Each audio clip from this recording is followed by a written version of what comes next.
खुलुमबाय बयनिसिमबो नोंथांमोननि थाखाय माखासे खौरांफोर लानानै फैलायबाय आरो चेनेलाव गोदानब्ला अन्नानै चेनेलखौ साबस्क्राइब खालामनानै लादो बेल आइकनखौ एलाव होनानै ला जाहाथे नोंथांनाव सिगां नटिफिकेसन सहैग्रोयो दानिया खोनासंलांदो गिबि खौराङाव दङ समेश्वर बसुमतारीनि न'आव हाग्रानि मैदेरनि उदखार क'क्राझार जिल्लानि सिङाव थानाय कुसुगाव गङियानि 1 नं महेन्द्रपुर गामियाव थांनाय मोनायाव हाग्रानि मैदेरनि उदखार हाग्रानि मैदेरा उदखार खालामनायाव समेश्वर बसुमतारीनि गंथाम न'आ खहा जानायजों लोगोसे 80 केजि माइरं फांसे गय बिफां 4 मन माइजों लोगोसे न'खराव बाहायग्रा गोबां मुवा बेसादखौबो हाग्रानि मैदेरा खहा खालामना गालांदों। नैथि खौराङाव दङ गहपुर बनरगावनि रतन बसुमतारीया हायद्राबादाव खामानि मावनो थांनायाव ट्रेन स्टेशनाव आन्दायनानै थाबोदों। गहपुर बनरगावनि रतन बसुमतारीया हायद्राबादाव खामानि मावनो थांनायाव न' फारसे गिदिंबोफिननाय समाव राजामुन्द्रा ट्रेन स्टेशनाव गाखोबोनायाव जयचन्डी स्टेशनाव आन्दायनानै थाबोयो। थांफानाय लोगोफोर आरो न'खरा गोबां नागिरसेयावबो दिनैसिम नागिरनानै मोनाखै। थांफानाय लोगोफोरा बुंनाय बादिब्ला बागालिया स्टेशन नङाब्ला जयचन्डी पाहार जंक्शनाव गोमादों। बेनिखायनो सावगारियाव नुनाय रतन बसुमतारीखौ सोरबाफोर नुदोंब्ला 7896856471 मबाइल नाम्बारनि गेजेरजों खौरां हरनो न'खरनि सुबुंफोरा खावलायहरदों।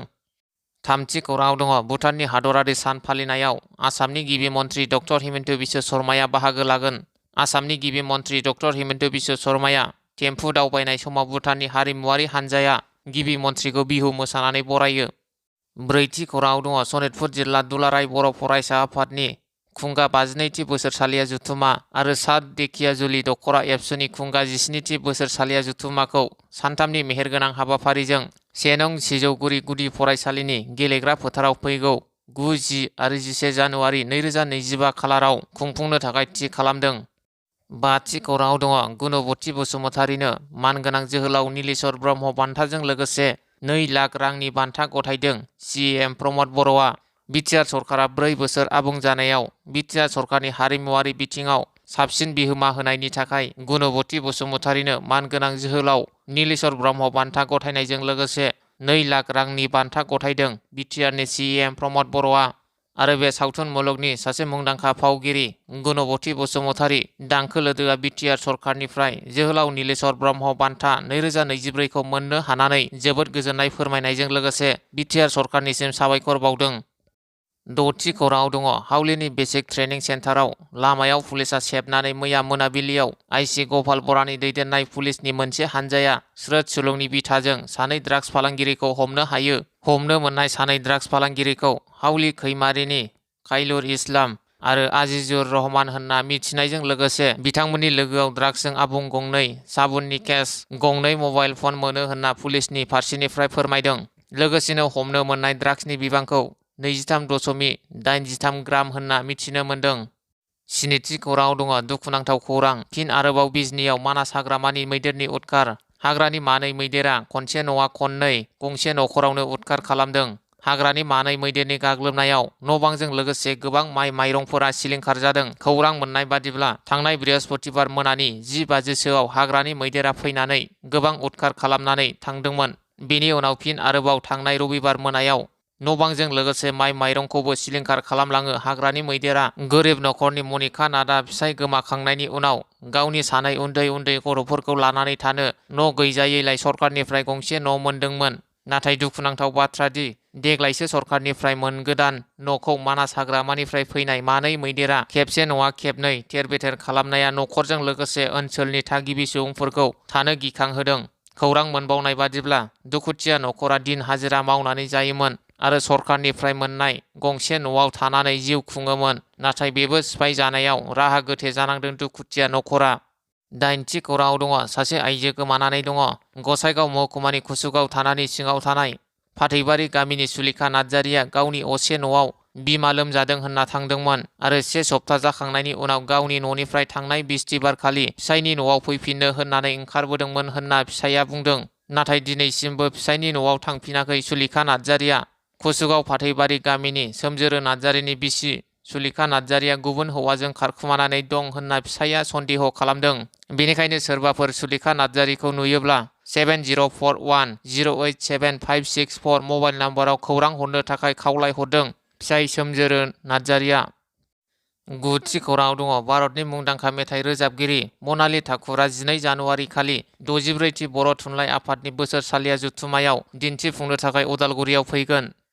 10थि खौराङाव दङ बिजनीआव दुखुनांथाव जाथाय दैयाव गबनानै सासे 4 बोसोर बैसोनि गथ'सा बारबि बसुमतारीनि जिउ खहा। बिजनी बङाइगाव नांजाबनाय मौथारानि दुनालीनि दैमायाव सासे उन्दै गथ'साया दैयाव गबनानै दुखुनांथावै जिउ खहा जायो। मिथिनो मोननाय बादिब्ला बिजनी महकुमानि अशोक बसुमतारीनि फिसाजो बारबि बसुमतारीया थांनाय रबिबार खालि दुनालीनि दैमायाव नखरजों लोगोसे गावनि जोनोम सान फालिनो फैदोंमोन। जोनोम सान फालिथायनि समावनो दुनालीनि दैमायाव गथ'साया गोमायो। बिजनीनि एसटिआर एबा रबिबार खालि सानजौफु समाव नागिरदोंमोनब्लाबो नाथाय गथ'खौ नागिरना दिहुननो हायाखैमोन। उनाव मैयानि फुङाव गथ'नि गोथै सहखौ बोखांनो हायो। गिरुखाबारि थानानि पुलिसआ जाथाय जानाय जायगायाव सौहैयो आरो गोथै सहखौ पस्टमर्टमनि थाखाय दैथायहरो। मिथिनो मोननाय बादिब्ला 1 नं बेदागावआव जोंमा रेसिडेन्सियेल बर' मिडियाम सिनियर सेकेन्डारिनि LKGनि 4 बोसोरनि फरायसामोन बारबि बसुमतारीया। 11थि खौराङाव दङ दुखुनांथाव खौरां हाग्रानि मैदेर गाग्लोबनायाव भुटान इन्डिया फ्रेन्डशिप एस'सिएशननि लेङाइ आफादगिरि दास' सेरिं वांदानि जिउ खहा। मैया हाग्रानि मैदेर गाग्लोबनायाव भुटान आयेन आरो सामलायथि बिफाननि बारग' सामलायगिरि आरो Bhutan India friendship association BIFA गेलेमुनि लेङाइ आफादगिरि दास' सेरिं वांदानि जिउ खहा जायो। 12थि खौराङाव दङ 12थि अल आसाम कुम्फु चेम्पियनशिप 2024 आव तामुलपुर जिल्लानि सिङाव थानाय तेतेलिगुरि मैमारि गामिनि 13 बोसोर बैसोनि अनजिमा बर'आ सेथि मासियाव देरहासार जानानै सनानि मेडेल मोननो हायो। 13थि खौराङाव दङ गंस्नि दखानफोरा अर खामनानै सेवहांगार बिश्वनाथ जिल्लानि सिङाव थानाय बालिजुलि सेन्टाराव मैया फुंनि 5 रिंगासो समाव गंसे हटेलनिफ्राय हारसिङैनो अर जोंखांनायाव गासै गं 78सो दखानफोरा अर खामनानै सेवहांगार जाजोबो। अर खामनाय दखानफोरनि गेजेराव गंसे साइकेल दखान, गंसे सनानि दखान, गंसे हटेल, 2 गेस दखान, गंसे बिजाब फानग्रा दखान, गंसे जिरक्स खालामग्रा दखान, गंसे खानाय सिनग्रा दखानबो दंमोन। बे दखानफोरा अर खामनायनि जाहोनाव सेवहांगार जाजोबो। 14थि खौराङाव दङ धेमाजि जिल्ला एबसुनि 30थि बोसोरसालिया जथुम्मानि गाहाय खुन्थियाखौ गायसनबाय। धेमाजि जिल्लानि सिमेन्ट साफारिनि समखङाव 28-29 दिसेम्बराव साननैनि हाबाफारिजों खुंफुंजानो गोनां धेमाजि जिल्ला एबसुनि 30थि बोसोरसालिया जथुम्मा आरो सिमेन्ट दख'रा एबसुनि 34थि बोसोरसालिया जथुम्मानि बानजाय आफादा मैया सायनासालिनि गाहाय खुन्थियाखौ सिमेन्ट साफारि फरायसालिनि गोरायुं एबा बानजाय आफादनिनो मासिगिरि डक्टर सचिन डलेनि आखाइजों गायसननाय जायो। लोगोसेनो बानजाय आफादनि मोनसे गोनांथार मेलबो खुंफुंनाय जायो। सायनासालिनि गाहाय खुन्थियाखौ गायसनखांनायनि उनाव डक्टर सचिन डलेआ खौरां बिजोंनि गेजेरजों ओनसोलनि गासै रायजो राजाफोरखौ बाहागो लानो आरो मदद होफैनो खावलायदों। 15थि खौराङाव दङ फैगौ बोसोरनिफ्राय 80% मोननाय फरायसुला फरायसुलिफोराल' स्कुटि मोननो हासिगोन होनना आसामनि सोलोंथाइ मन्थ्रि डक्टर रनज पेगुआ खौरांनि गेजेरजों मिथिहोदों। 16थि खौराङाव दङ MLA जलेन दैमारिया फरायसा आरो बेरामिफोरनो गिबि मन्थ्रि रिलिफ फान्डनिफ्राय चेक रानदों। 58 नं तामुलपुर बिधान सभा बियाबनि MLA जलेन दैमारिया तामुलपुर बिधान सभा बियाबनि बेन्दोंआव थानाय गोजौ सोलोंथाइ लानो थाखाय रांनि जेंनायाव गोग्लैनाय फरायसा आरो बायदि बायदि बेरामाव गोग्लैनांनाय बेरामिफोरनो फाहामथाय लानो थाखाय 100निबो बांसिन फरायसा आरो बेरामिफोरनो गिबि मन्थ्रि रिलिफ फान्डनिफ्राय चेक राननानै होदों। 17थि खौराङाव दङ इन्डियान आर्मि इक'आ मैया क'क्राझाराव बिजय दिवस फालिदों। लोगोसे बाइक रेलि हाबाफारि बानजायदों। बिजय दिवसजों लोब्बा लाखिनानै मैया क'क्राझार सहरनि ग्रीन फिल्डनिफ्राय जागायजेननानै बिसमुरिसिम मोनसे बाइक हानजा सुरनाय हाबाफारि बानजायो। बे हाबाफारिखौ फ्लेग अफ खालामनानै बेखेवनानै होयो। सानजा क'क्राझार बिधानसभा बियाबनि MLA लरेन्स इस्लारिया मख'जाथावदि बे बाइक हानजा सुरनाय हाबाफारियाव खमैबो 100सो राइडार्सफोरा बाहागो लादों।